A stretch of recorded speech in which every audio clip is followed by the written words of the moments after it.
சில பேர் நீம் ட்ரீல வளர்த்துவாங்க. வேப்ப மரம் அது அம்மனா வழிபடுவாங்க அந்த மரத்தையே. அதான் சார். இப்போ வந்து நல்ல கேள்வி சார். அம்மனா வழிபடுவாங்க. அது வந்து எந்த இடத்துல இருக்கலான்றது கான்செப்ட். ம். இப்போ உதாரணத்துக்கு ஒரு வீட்ல அ வடக்கு பக்கம் வந்து வடகிழக்குல அந்த நீங்க சொன்ன நீம் ட்ரீ வந்துருச்சு சார். அது என்னது? பெண் மரம். ம். அப்ப அந்த இடத்துல பெண் மரம் வந்தா என்ன ஆகும்?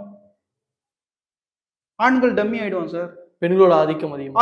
ஆதிக்கம் அதிகமாயிடும். அப்போ வடகிழக்குல அந்த மரம் வரக்கூடாது. அப்ப தென்கிழக்குல வரலாமா? அப்படின்னா தென்கிழக்குல தான் வரக்கூடாது. உயரமாயிடும். தென்கிழக்கு உயரமானால் பெண்களுக்கு பாதிப்பு. அப்ப எங்க வரலாம்? அந்த மரம் அப்படின்னு பார்த்தீங்கன்னா, அது புளிய மரமாக இருந்தாலும் சரி, எந்த காட்டு மரமாக இருந்தாலும் சரி, எல்லாமே தெற்கு வரலாம், மேற்கு வரலாம். இயற்கையான சில விஷயங்கள் வந்து நமக்கு ஊரணி, அது மாதிரிலாம் வந்து நம்ம வடகிழக்குல வரலாம் சார்.